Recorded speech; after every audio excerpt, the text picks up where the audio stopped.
परमेश्वर द्वारा दी गई वे दिव्य शिक्षाएं हैं जो मनुष्यों को सही मार्ग पर चलने की प्रेरणा देती है। यह घटना बाइबल के निर्गमन अध्याय 19-20 और व्यवस्था विवरण अध्याय 5 में वर्णित है।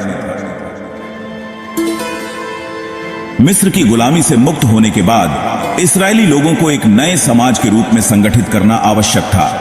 वे 400 साल तक मिस्र में दास्ता में रहे थे और उनके पास कोई ठोस नैतिक या धार्मिक कानून नहीं था। परमेश्वर ने मूसा को बुलाया और उन्हें चुना कि वे इस्राएली लोगों का नेतृत्व करें।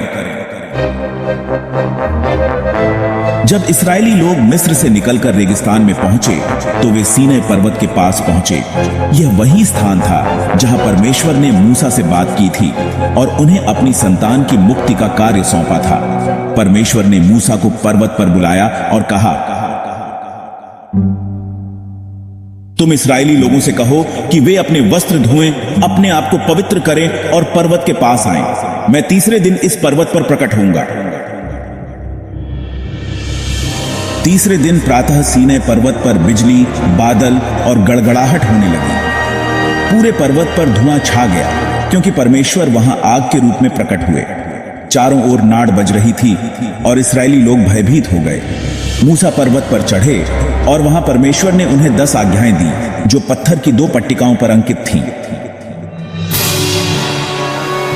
मूसा 40 दिन और 40 रातों तक सीनै पर्वत पर रहे। इस दौरान इस्राएली लोगों की आस्था डगमगाने लगी। वे मूसा की अनुपस्थिति से चिंतित हो गए और हारून से बोले,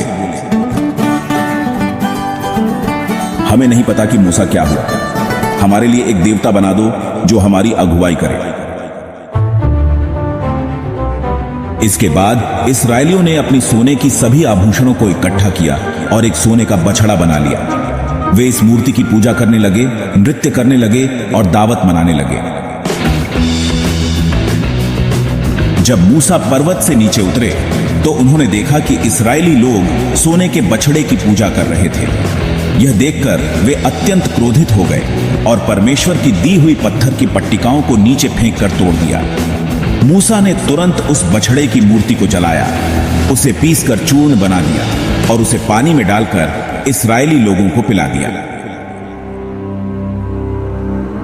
परमेश्वर इस्राएलियों की मूर्ति पूजा देखकर बहुत क्रोधित हुए और उन्होंने मूसा से कहा कि वे इस्राएली लोगों का नाश कर देंगे। लेकिन मूसा ने उनकी ओर से प्रार्थना की और परमेश्वर ने उन्हें क्षमा कर दिया। फिर परमेश्वर ने मूसा को दोबारा सीनै पर्वत पर बुलाया और इस बार मूसा ने स्वयं 2 नए पत्थर के पट्टे बनाए जिन पर परमेश्वर ने पुनः 10 आज्ञाएं अंकित की। 1. तू मेरे सामने किसी अन्य देवता को न माने। 2. तू अपने लिए कोई मूर्ति न बनाए और उनकी पूजा न करे। 3. तू अपने परमेश्वर यहोवा के नाम का दुरुपयोग न कर। 4. सब्त के दिन को स्मरण करके उसे पवित्र मानना। 5. अपने माता पिता का आदर कर ताकि तेरी आयु धरती पर लंबी हो। 6. तू हत्या न कर। 7. तू व्यभिचार न कर। 8. तू चोरी न कर। 9. तू झूठी गवाही न दे। 10. तू अपने पड़ोसी की किसी भी वस्तु का लालच न कर।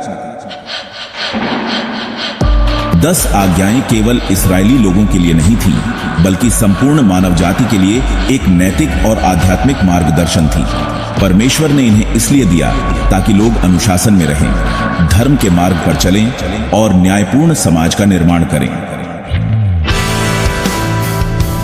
10 आज्ञाएं परमेश्वर की इच्छा को दर्शाती हैं और मनुष्यों को ईमानदारी, सच्चाई, श्रद्धा और नैतिकता का पाठ पढ़ाती हैं।